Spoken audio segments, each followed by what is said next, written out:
The weight of the unknown pressed down on my backpack, a constant reminder of the journey ahead. Out here, the air itself feels heavy, thick with a humidity that makes every breath a struggle. Almost there, my guide, Mateo, would grunt, his machete a blur as it sliced through the dense, unforgiving foliage. For days, our world was a tapestry of emerald greens and earthy browns.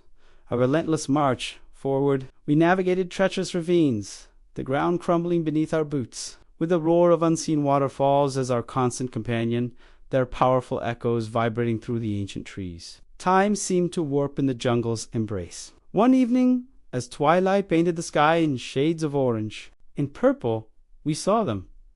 A jaguar's eyes, glowing like embers in the darkness. It was a silent, powerful warning, a reminder that we were merely visitors in its kingdom. The dangers weren't just the large predators. At one point, I felt a sudden, sharp prick on my arm, a venomous dart shot from the shadows. Years of training kicked in, a reflex that saved my life. I dodged it, my heart hammering against my ribs. It was a stark reminder of how quickly this beautiful, yet lethal, environment could claim me. The jungle tests you, pushes you to your absolute limit, and demands respect at every single turn. Then, after what felt like an eternity of pushing, sweating, and surviving, the jungle finally relented. It parted, revealing a gaping maw in the earth, a dark entrance that seemed to breathe a cool, ancient air.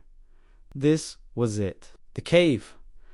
My heart pounded, a frantic rhythm of fear and pure, unadulterated exhilaration. All the hardship, all the risk, it all led to this single moment. Inside, the world transformed. The oppressive heat vanished, replaced by a cool, damp stillness.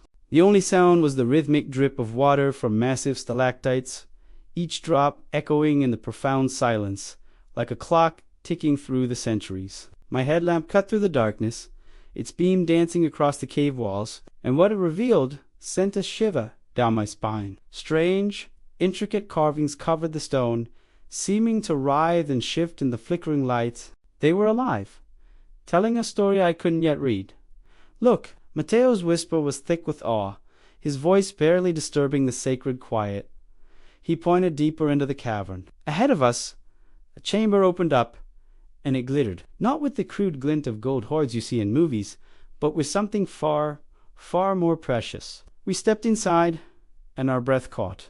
The chamber was a museum frozen in time. Intricate Incan artifacts lined the walls, perfectly preserved. Masks of polished jade and obsidian stared out with hollow eyes, their expressions capturing an emotion I couldn't name. Pottery depicted strange, fantastical creatures, a blend of the real and the mythical. And in the center, on a stone pedestal, rested a headdress made of shimmering quetzal feathers, glowing with an almost otherworldly light. This wasn't just treasure. It was a window into a lost world, a direct connection to a civilization that had thrived in this hidden sanctuary. I reached out, my fingers trembling as they brushed against the cool, smooth surface of a small, golden idol. It felt electric, charged with the history it had witnessed. And in that single, profound moment, I understood the real treasure wasn't the artifacts themselves, not the gold or the jade. The real treasure was the story they held, the story of a people, of their beliefs, their art, their lives, a story that had been silent for centuries, waiting in this quiet, dark place to be heard again.